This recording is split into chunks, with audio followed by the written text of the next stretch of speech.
7. ¿Qué tal? Muy buenos días, bienvenidos a su programa Contacto Directo. Hoy son nuestros invitados Iván Espinel, candidato a presidente de la República por el movimiento Fuerza Compromiso Social. Vamos a hablar sobre su oferta de gobierno, competitividad, estímulos tributarios, subsidios al desarrollo social. Hablaremos de microcrédito, crédito agrícola, la lucha contra la corrupción, temas de educación, de salud, de seguridad ciudadana, de combate al microtráfico, las relaciones internacionales y cambios al modelo. También nos acompañará hoy Diego Tello, coordinador de procesos electorales del Consejo Nacional Electoral, con su réplica a Fausto Camacho, el coordinador del Observatorio Ciudadano Electoral, sobre la creación de instancias tecnológicas que sustituyen a las juntas intermediarias y rompen la cadena de custodia ordenada por el Código de la Democracia para las actas y papeletas electorales. La actualidad, los protagonistas, el análisis y la información en Contacto Directo.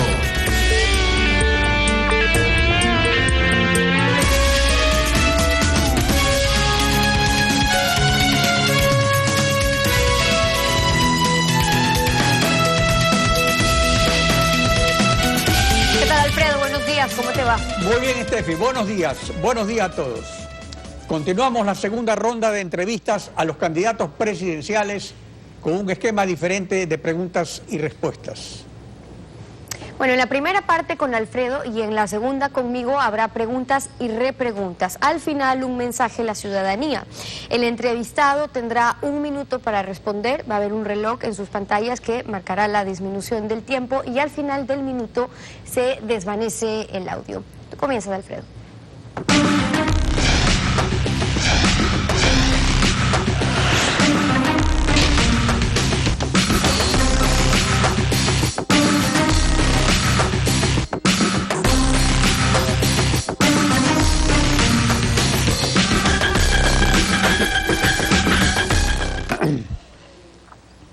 Iván Espinel, candidato presidencial por el movimiento Fuerza Compromiso Social.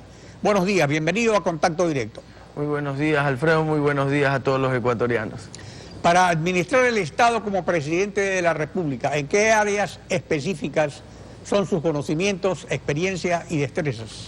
Bueno, definitivamente emprendemos la candidatura la más joven de toda la historia a la presidencia de la República. Esto quiere decir que venimos de una preparación adecuada, tanto académica como médico y como máster en Administración del Servicio de la Salud, como docente universitario en la Universidad Católica Santiago de Guayaquil, ocupando varios puestos. Presidencia Nacional de los Médicos Rurales en el 2009, Presidencia Nacional del Frente Integral de Profesionales del Ecuador, director del Hospital IES en Durán, director del Seguro Regional Guayas, subdirector nacional de control. Sin embargo, hay algo importante que recalcar. Muchos gobernantes que han tenido mucha experiencia, con mucha parafernalia, pomposidad de títulos, han cavado un pozo profundo en el Ecuador. Es por eso que nos vemos en la necesidad, esta nueva generación política, de hacerse cargo de las riendas del país. Desde el 6 de junio de 2013 hasta el 8 de diciembre de 2014, usted fue director provincial del IES en Guayas. Anteriormente, como ya lo mencionó, fue director del Hospital del IES en Durán. Como médico, al posesionarse, ofreció mejorar la atención de las citas médicas mediante el call center y mejorar la atención en clínicas privadas asociadas con el IES. También señaló visitas sorpresa a casas de salud para ejecutar controles. Pero un mes después de que salió de la dirección provincial, el 21 de enero de 2015, el Hospital Teodoro Maldonado Carbo fue declarado en emergencia al detectarse irregularidades en el sistema de derivación de pacientes a clínicas privadas, altos egresos económicos por compra de fármacos, entre otros aspectos. En esa ocasión, ¿la Contraloría determinó para usted alguna responsabilidad administrativa o civil?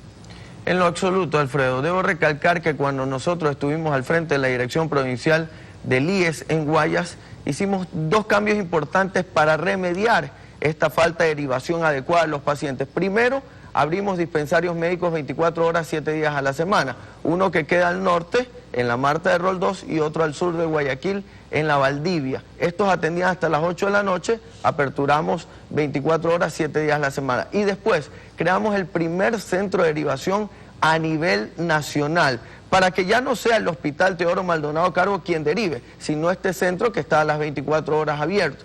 ¿Qué es lo importante? Detectamos fallas y en su momento notificamos al presidente del Consejo Directivo, en ese momento el economista Villacrés, para proceder a la intervención, la cual fue negada por escrito y da el resultado que después de unos días dimos un paso al costado. La proforma presupuestaria de 2016 es válida para el 2017 por el cambio de gobierno según la Constitución. En cuanto a subsidios, tenemos que el 56.12% corresponde a combustibles. En relación con la proforma del 2015, los subsidios presentan una reducción del 46.5% gracias a la revalorización del dólar y a la caída en los precios de los combustibles, así como por la eliminación del aporte estatal del 40% al fondo de pensiones del IES. ¿Su plan de gobierno prevé reducir más los subsidios o dar crédito subsidiado para agricultura, microcrédito, por ejemplo? Principalmente, por un lado, es lesivo quitar toda clase de subsidios, como algunos economistas proponen. Hay que mantenerlos sobre todo para las clases sociales más desprotegidas. Y después, dar crédito subsidiado, porque le apuntamos al aumento de la productividad, sobre todo en el sector agrícola, en el sector pesquero. De esta manera podemos compensar, y va de la mano de una de las grandes propuestas que tenemos, es la generación de empleo. Sin aumento de la productividad o disminución de tasas impositivas no vamos a aumentar la capacidad de empleo a nivel nacional. Es por eso que el crédito productivo subsidiado, incluso con años de gracia de pago de intereses, es muy necesario en la situación actual que vive el país. Primera repregunta. Del monto total de subsidios en el 2016, los subsidios al desarrollo social representan el 19.45% y están constituidos principalmente por el bono de desarrollo humano para mujeres jefas de familia con hijos menores de 18 años, $233.700.000, y la pensión para el adulto mayor, $274.400.000. Gracias a la dolarización no se han afectado estos subsidios como en países que devalúan sus monedas frente al dólar. ¿En su plan de gobierno tiene previsto un cambio para mejorar estos subsidios o los mantendrá igual? Más bien para optimizarlos, Alfredo. Esto quiere decir, quienes son supeditados del bono de desarrollo humano, el Estado va a entrar a capacitarlos directamente, dependiendo del perfil, para posteriormente, así como la ley de discapacidades, insertarlos en el mecanismo laboral, privado y estatal. De esta manera tenemos una compensación social adecuada. Y los demás que están desprotegidos y que no reciben el bono de desarrollo humano, de esta manera van a recibirlo, porque quien lo recibía está capacitado e insertado laboralmente, va a ser autosustentable. Ese en realidad es el objetivo de dar un bono de desarrollo humano de parte del Estado. Es compensatorio de acuerdo a las necesidades y no caritativo. De acuerdo al informe sobre competitividad global 2015-2016 del Foro Económico Mundial, la peor calificación para el Ecuador en cuanto a hacer negocios está en la tramitología. 13 pasos para comenzar un negocio, puesto 134 entre 140 países, y 55.5 días para empezar un negocio, puesto 130 entre 140 países. La causa obviamente reside en el aumento de una burocracia que debe justificarse creando nuevos trámites. Su plan de gobierno, ¿qué prevé en cuanto a una reforma administrativa del Estado?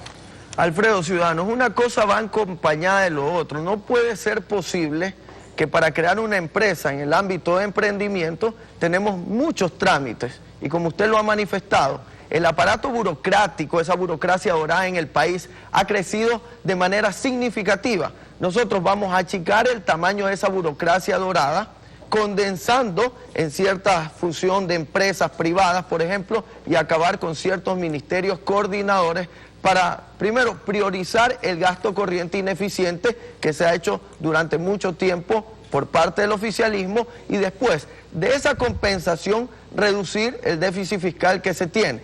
De tal manera que vamos a reducir los trámites. Si usted quiere poner una empresa o quiere emprender, alrededor de una semana como máximo le va a durar dicho trámite. Los impuestos son necesarios para mantener educación, salud, seguridad, pago de intereses de la deuda y subsidios. Pero la excesiva carga tributaria ahuyenta la inversión. El gobierno de la Revolución Ciudadana ha aprobado estímulos tributarios a las asociaciones público-privadas, es decir, a los inversionistas que se asocien al Estado. ¿Qué estímulos tributarios prevé para emprendimientos exclusivamente privados, pequeños, medianos y grandes? Aquí hay una situación evidente, ciudadanos, y es que la presión fiscal en el país ha aumentado progresivamente. Aquí tenemos un cuadro en donde se ha manifestado que desde el año 2006 hay un aumento de la presión fiscal, incluso teniendo los precios del 2011 al 2014 más altos de la historia del petróleo. No quiere decir esto que no hay compensación en cuanto a la situación económica. Hemos tenido una política fiscal agresiva contra la empresa privada. Nosotros proponemos eliminar el impuesto de salida de divisas, que no deja entrar el capital dentro del país, eliminar el anticipo del impuesto a la renta, eliminar las salvaguardas que tienen que ver con la importación de materias primas. De esa manera incentivamos a la inversión privada, pero sobre todo la autonomía tributaria para la inversión equitativa a nivel de las provincias. La deuda externa tiene dos tramos, el multilateral por 8.247 millones en condiciones blandas que no se reestructuran y el bilateral en condiciones de mercado susceptible de renegociación. Esta deuda asciende a 15.393 millones, con China 8.143 millones de dólares y por emisiones de bonos 7.250 millones. La deuda interna con IES y Banco Central suma otro tanto. Intereses, amortizaciones sobre deuda bilateral, multilateral e interna en el 2016 fue más de 8.000 millones, el 8% del PIB y el 27% del presupuesto. El servicio de intereses de la deuda se paga con impuestos. ¿Tiene un plan para reestructurar la deuda bilateral contraída en condiciones de mercado? Claro que sí, y lo importante aquí no es solo la cantidad de la deuda sobre el Producto Interno Bruto, es lo que nos cuesta el mantenimiento de la deuda. Desde hace 6 años nos cuesta más de 300% el mantenimiento de la deuda, lo cual es muy lesivo para la economía ecuatoriana. Sin embargo, tenemos que recalcar algo. Entrar a negociar jurídicamente la deuda con nuestro principal acreedor, por ejemplo con la China, verificar los acuerdos de preventa petrolera, pero por sobre todas las cosas, saber y transparentarla al país bajo qué condiciones estamos firmando dicha deuda. Tenemos que mantener una condición necesaria. Hace poco, de acuerdo al instructivo del Fondo Monetario Internacional, se cambió el cálculo de la deuda sobre el PIB. Eso hay que revisar. Plata que se dé es plata que se dé, independientemente la forma en la que se analice. El combate a la corrupción es una deuda pendiente de la Revolución Ciudadana. Después de una década, recién están investigando personajes de la partidocracia en relación al caso Odebrecht y a la red de corrupción en Petroecuador. La lucha contra la corrupción envuelve a varias funciones del Estado. ¿Cree usted que la consulta popular sobre paraísos fiscales terminará con la corrupción de los funcionarios públicos? Definitivamente no, pero cabe la pena recalcar que nosotros como Movimiento Compromiso Social estamos apoyando al pacto ético como concepto general, pero no al pacto ético interno del oficialismo, donde se demostró que funcionarios públicos tenían empresas en paraísos fiscales, sin embargo no dieron un paso al costado. Y ahí sí un reclamo también para la política tradicional, porque hacen mutis por el foro. Nosotros hemos evaluado y hemos implementado esta propuesta de ley bisturí para erradicar el cáncer de la corrupción, donde estipula penas máximas por peculado de 40 años, el actual Código Integral Penal lo hace en 13 años. De esa manera le estamos diciendo al Estado ecuatoriano, a los funcionarios públicos, que debe haber una ley dura, radical para castigar la corrupción. Pero nadie hace nada, Alfredo, ciudadanos. Será porque tienen vinculaciones con casos de corrupción anteriores.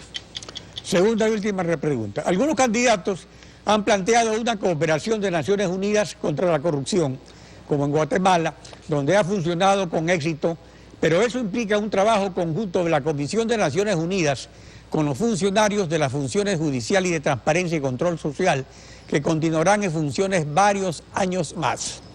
Esto hace imprescindible una reforma constitucional respecto a las funciones de transparencia.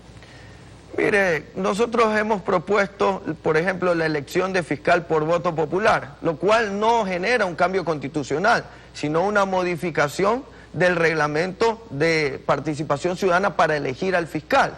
De esa manera estamos independizando esa función del Poder Ejecutivo.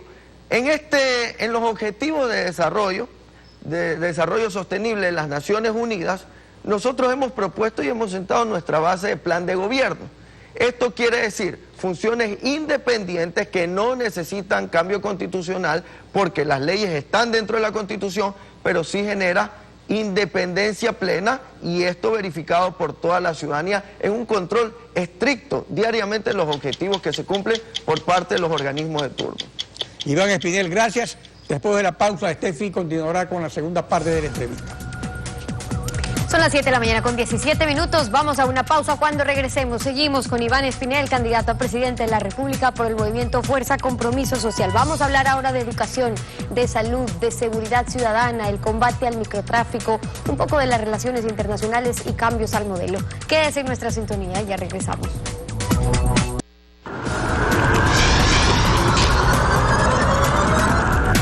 Continuamos con la entrevista a Iván Espinel, candidato presidencial del movimiento Fuerza Compromiso Social. Esta segunda parte tendrá preguntas, repreguntas y un mensaje a la ciudadanía. Bienvenido nuevamente, buenos días. Muy buenos días, Steffi. De acuerdo a los estándares internacionales del buen gobierno, el gasto social es una inversión obligatoria del Estado en rubros como educación, salud, seguridad ciudadana.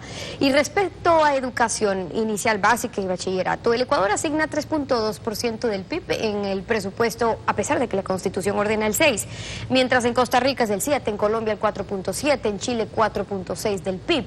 Para primaria y bachillerato, ¿cuáles son las metas de su plan de gobierno en inversión y planes de estudio?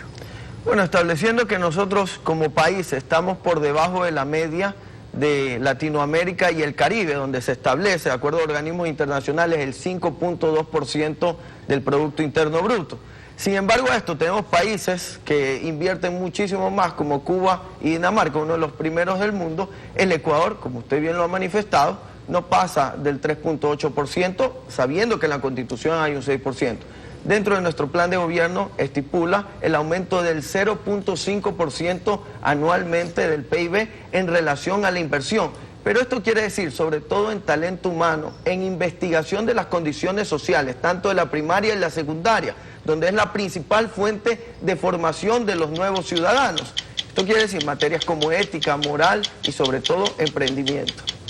Bueno, y sobre ese último tema vamos con la primera repregunta, porque la administración del presidente Correa destaca, por ejemplo, el haber eliminado las universidades de garage, como las llamaba, que vendían títulos sin impartir conocimientos, que eso fue un avance para la educación superior. ¿Qué cambiaría, en cambio, usted en la actual ley?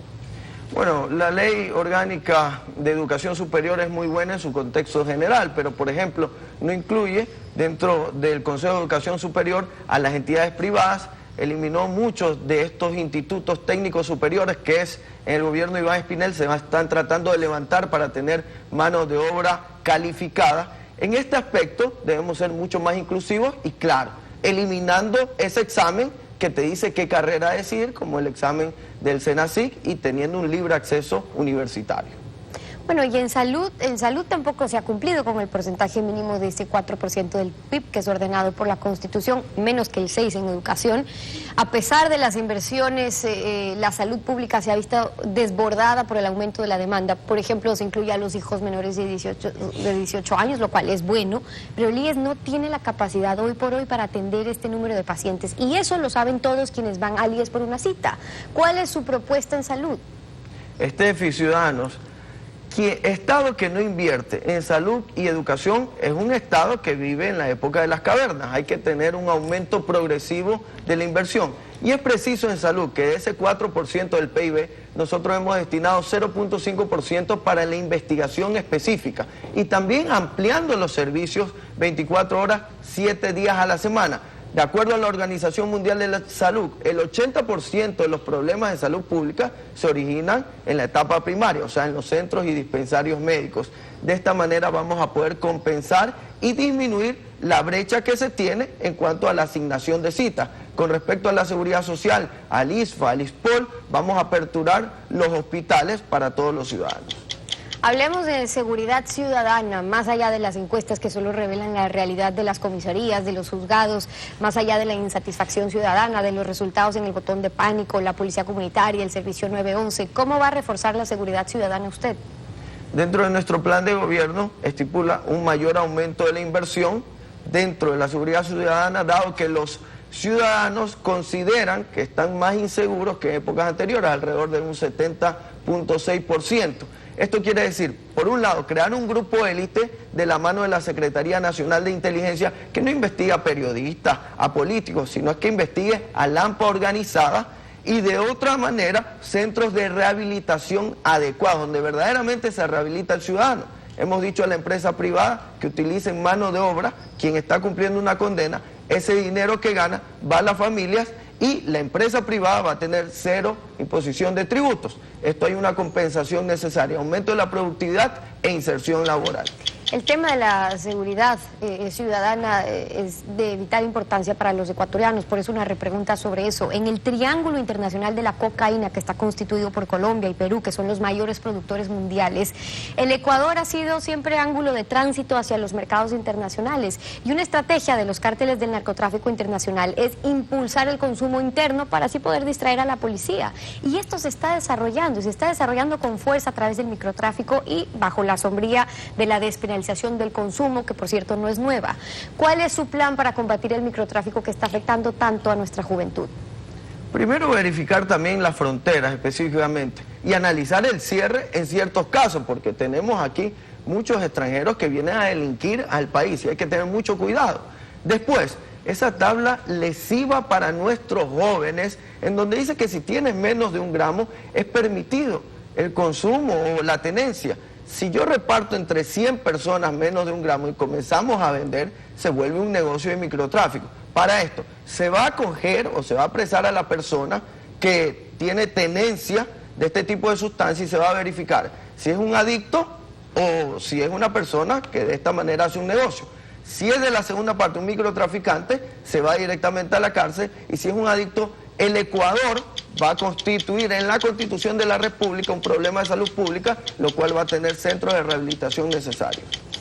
Pasemos a las relaciones internacionales que están vinculados a los intereses comunes de los países en política, en economía, en los acuerdos de preferencias comerciales recíprocas. ¿Cuáles serían los objetivos del Ecuador en la comunidad internacional? Primero, firmar acuerdos comerciales, abrirnos hacia el mercado internacional. Nosotros tenemos acuerdos comerciales con Bielorrusia, con Irán. ¿De qué beneficia verdaderamente al Ecuador? Respetamos ese tipo de acuerdos, pero estuvimos desesperados firmando un acuerdo con la Unión Europea cuando se lo pudo hacer con mucho tiempo de antelación. Buscar también mercados en nuestros principales socios estratégicos, China, Estados Unidos. Recordemos que tenemos el dólar, una moneda fuerte. Uno no debe negociar con quien le cae bien ideológicamente, sino con quien es necesario y es beneficioso para el país. La agenda internacional un poco privilegia los temas ambientales y nuestra Constitución, la de Montecristi, le dio derechos a la madre naturaleza, pero han quedado en letra muerta cuando hay este afán de disponer de más dinero, más recursos para el Estado. El Ecuador sí es un jardín de biosfera, es patrimonio de la humanidad, pero la gran minería en áreas de fuentes de agua no solo que desplaza a indígenas en la selva, sino que contamina a millones de seres humanos, miles de hectáreas de cultivos en las provincias de la costa que pueden ser afectadas. ¿Cuál será su política de Estado frente a la minería de cielo abierto? ¿Hacerla, prohibirla o en dónde hacerla? Definitivamente no estamos de acuerdo con mecanismos extractivistas que perjudican al medio ambiente. La minería de cielo abierto es altamente perjudicial para la biosfera, para todo el control ambiental que se tiene en el Ecuador, y perjudica, claro, a nuestros pueblos indígenas. Hemos dicho, la minería del subsuelo con márgenes de seguridad adecuadas, como lo tiene Chile, como lo tiene Perú, puede ser un beneficio momentáneo, porque nuestra idea en general es cuidar totalmente el ambiente y estar en contra del extractivismo que daña el medio ambiente ecuatoriano. Todos los candidatos plantean cambios al modelo político y económico vigente mediante una reforma constitucional, y ahí hay varias formas de hacerlo según la Constitución. ¿Cuál escogerá usted? ¿Una consulta popular, una constituyente? ¿Cuáles considera que son las ventajas y desventajas? Hacer una nueva constitución, como lo proponen uno que otro candidato, significa alrededor de 2 años de pérdida del periodo presidencial. Esto va a enlentecer mucho de los procesos. Nosotros hemos adoptado por medio de un referéndum ciertas enmiendas y modificaciones a la Constitución, como por ejemplo la reelección indefinida, lo cual estamos totalmente en desacuerdo. Creemos que 2 periodos está bien, como por ejemplo resarcir el aporte del 40% a la seguridad social. Estos temas debe preguntársele a la ciudadanía para que sea el poder ciudadano quien decida cuál es el designio popular. Lo mismo hemos hecho con el planteamiento de la pena de muerte, que en su momento va a ser el pueblo soberano quien decida si se implementa o no. Tiene usted 1 minuto para un mensaje al electorado para concluir. Bueno, muchos visitarán tu casa, muchos pegarán la propaganda, muchos te dirán y pedirán tu voto. Sin embargo, quien pide tu voto está comerciando con tus sentimientos. ¿Cuándo estuvieron en los momentos de desolación? La política tradicional y el oficialismo tratan de dividirnos, diciendo que la elección está totalmente decidida, que tu voto no sirve de nada. Mentira, tu voto puede decidir el futuro. Este 19 de febrero, vota por la unificación, no votes por la división del país, vota por el verdadero compromiso social, vota por la lista 5. Agradecemos a Iván Espinel, candidato presidencial por el Movimiento Fuerza Compromiso Social, su participación aquí en Contacto Directo. Gracias por haber estado con nosotros. Muchas gracias a todos ustedes.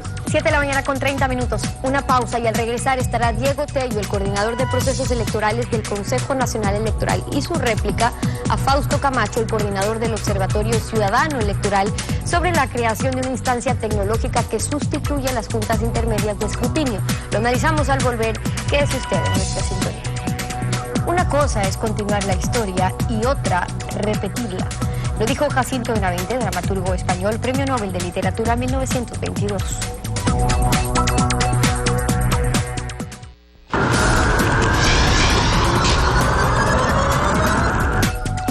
Fausto Camacho, coordinador del Observatorio Ciudadano Electoral, señaló cambios dispuestos por el CNE a las reglas para el escrutinio de las juntas receptoras del voto. Veamos.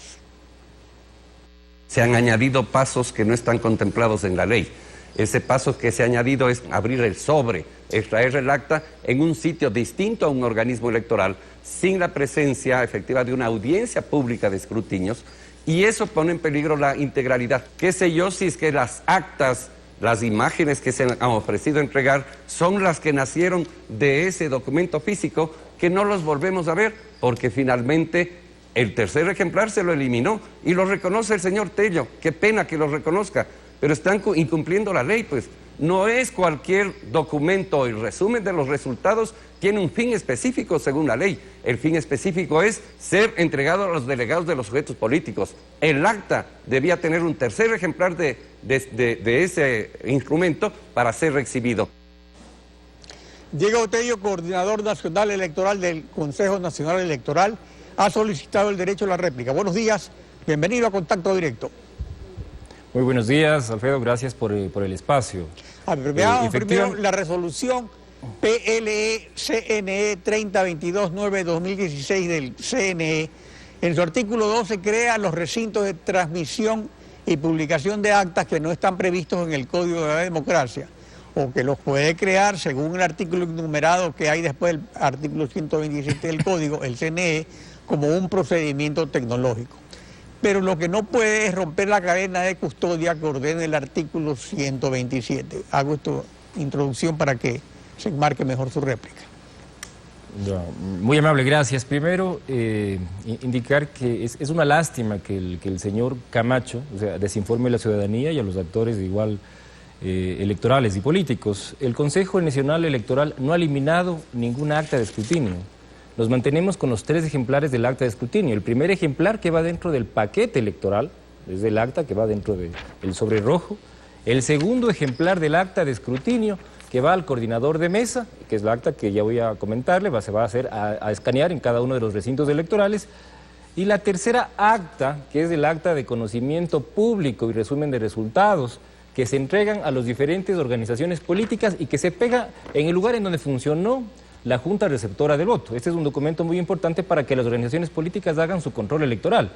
Pero yo escuchaba atento lo del señor Camacho y me permitió también traer los documentos de consulta popular del 2011 en el que él fue autoridad electoral y en el que se mantienen los 3 documentos: acta de escrutinio para el paquete, acta para el coordinador y el acta de escrutinio de resumen de resultados. No se ha cambiado ningún ejemplar por lo que manda el código. Con respecto que se rompe la cadena de custodia con los demás documentos, me permito mostrar a los televidentes y a los actores lo que dice el artículo enumerado que a veces esas verdades a medias que indican algunos actores políticos, que el Consejo Nacional Electoral implementará procedimientos tecnológicos que permitan hacer públicos los resultados electorales provinciales y las imágenes de las actas que se generan en las juntas receptoras del voto. Aquí está el mecanismo, la norma, la que permite que en los recintos electorales podamos escanear el acta que se genera en esa junta receptora del voto. Recordar que cuando se tenía juntas intermedias de escrutinio, estas actas se ingresaban a sobres y tenían que trasladarse a lugares donde funcionaba la junta intermedia de escrutinio. En este instante, en este momento, para las elecciones del 19 de febrero y previo a los consejos consultivos, las organizaciones políticas han decidido y han solicitado el no tener juntas intermedias. No las tenemos, no cumplimos, no incumplimos con el tema del Código de Democracia. En esos recintos electorales, esta acta, que es el acta de escrutinio que se genera en la Junta, se escaneará inmediatamente y la ciudadanía, las organizaciones políticas y el mundo conocerán inmediatamente, después del escrutinio de la Junta Receptora del Voto, los resultados que se generan en esa misma Junta Receptora del Voto. Bueno, pero ¿cuál es la cadena de custodia hasta llegar a esos recintos que se han creado? ¿Es igual que para las juntas intermedias del voto o no hay la presencia de la policía, de los delegados, una audiencia pública? ¿Cómo todas las actas de escrutinio tienen una cadena de custodia con la fuerza pública. En el momento en que la Junta Receptora del Voto termina el escrutinio, le entrega el acta al coordinador de mesa en un sobre cerrado. El coordinador de mesa hace un acta entrega-recepción que firma con Policía Nacional para poder trasladarse de esa Junta Receptora del Voto al lugar cercano, que es en el mismo recinto en donde funcionarán los escáneres, con Policía Nacional. Policía Nacional entrega al operador de escáner para que inmediatamente pueda escanear la imagen que nos dice el código, para que toda la ciudadanía y las organizaciones políticas puedan conocer de manera inmediata las imágenes que se generaron en cada junta receptora del voto. Y muy atentos también, todas las actas que se generen van a ser escaneadas, independientemente si tienen inconsistencias numéricas o no, como mecanismo también de transparencia. Y recordar que las organizaciones políticas tienen la opción para hacer las reclamaciones en la audiencia pública de escrutinio. A ver, pero al respecto, Fausto Camacho hizo otras precisiones en su denuncia. Veamos. Lo que se ha hecho ahora es efectivamente que esos centros de cómputo, esos centros de procesamiento, se instalen sin control de autoridad pública o de autoridad electoral competente y sin la audiencia pública de escrutinios. Sin embargo, la ley dice que la audiencia pública de escrutinios se instalará a las 9 de la noche. No pueden instalarse antes. Hay mandato de la ley. Si no estamos en contra del uso de la tecnología, no estamos en contra del uso y del derecho de los ciudadanos a tener resultados con prontitud, pero lo que estamos en contra es que se sacrifique la transparencia y la integralidad para conseguir este objetivo que pone en duda luego la certeza de esos resultados. Lo cierto es que el artículo 132 del Código de Democracia manda que las juntas electorales provinciales se instalarán en sesión de escrutinio a partir de las 21 horas del día de las elecciones, en sesión permanente hasta su culminación. Estos centros de cómputo van a empezar a funcionar antes de las 9 de la noche y sin audiencia pública. Así es, Alfredo, funcionarán antes de las 9 de la noche, pero aquí hay que indicar claramente, y el desconocimiento del señor Camacho frente a esto, hay que aclarar también a la ciudadanía. Tuvimos ya los simulacros del 8 de enero, el 22, tendremos ya el 5 de febrero, en los que se ha indicado a las organizaciones políticas cuál es el procedimiento. Obviamente se ingresarán ya los resultados electorales, pero hay que diferenciar la categoría de resultados preliminares, que pueden hacer lo que es lo que se va a ingresar y la ciudadanía conocerá los resultados preliminares antes de las 9 de la noche, y los resultados oficiales que, como usted bien lo pone, el artículo 132 del Código, la Junta Provincial es del órgano electoral que oficializa los resultados electorales. Entonces no hay ningún incumplimiento con el tema del Código de Democracia. Ahora, por otra parte, Néstor Marroquín, vocero del colectivo ciudadano Defiende tu Voto, le denuncia al Tribunal Contencioso Electoral una supuesta infracción que habría cometido la Dirección de Registro Civil sobre la inclusión de ciudadanos fallecidos, que asegura que podría superar los 500.000 casos. Respecto a los muertos aparecidos en el registro electoral, ¿esto es marginal o es realmente de consideración? Yo me permito indicar en esto, Alfredo, se tuvo ya las fases de auditoría dentro del registro electoral. Al Consejo Nacional Electoral no ha llegado ni un caso sobre el tema de esto. El día miércoles, el día de mañana, habrá el tema también de la audiencia, pero de los informes que se tienen, inclusive de registro civil, es un tema que ya dio contestación de las observaciones que el señor, en su momento Marroquín, las puso. O sea, tenemos nosotros un registro electoral depurado, Obviamente no existe un registro electoral perfecto, se hablaba también de personas fallecidas, pero sería también obvio si es que nosotros cerramos el registro electoral el 2 de octubre y entre esas fechas hasta las elecciones las personas fallecen, obviamente nosotros en el registro, constarán en el registro electoral. Una cosa es que estén dentro del registro electoral, que sea en el tema de electores, pero otra cosa es que vayan a sufragar. En todo caso, no hay otra denuncia al respecto, porque ha circulado muchas versiones en las redes sociales. No, en el tema de la formalidad, me permito indicar que al Consejo Nacional Electoral no ha llegado un caso en nuestras delegaciones provinciales sobre estos temas de fallecidos, el tema de que tengan las actas de defunción. Entiendo que hay un tema más que todo de redes sociales. ¿Y eso le corresponde a los actores políticos, a los partidos o también a la ciudadanía? O sea, bien puedan, por favor, realizar las denuncias que correspondan, entregar a nuestras delegaciones provinciales y haremos lo propio por un tema de competencias, enviar lo que corresponde al registro civil, como entidad encargada de llevar el registro de los ciudadanos. Diego Tello, coordinador nacional electoral del CNE, ha ejercido su derecho a la réplica. Gracias por participar en Contacto Directo. Gracias. A Estefi. Así concluimos esta emisión y como siempre lo hacemos agradeciéndoles a ustedes su confianza y sintonía. Nos volvemos a encontrar mañana, Alfredo. Mañana continuamos, relleno la desinformación en Contacto Directo. Buenos días.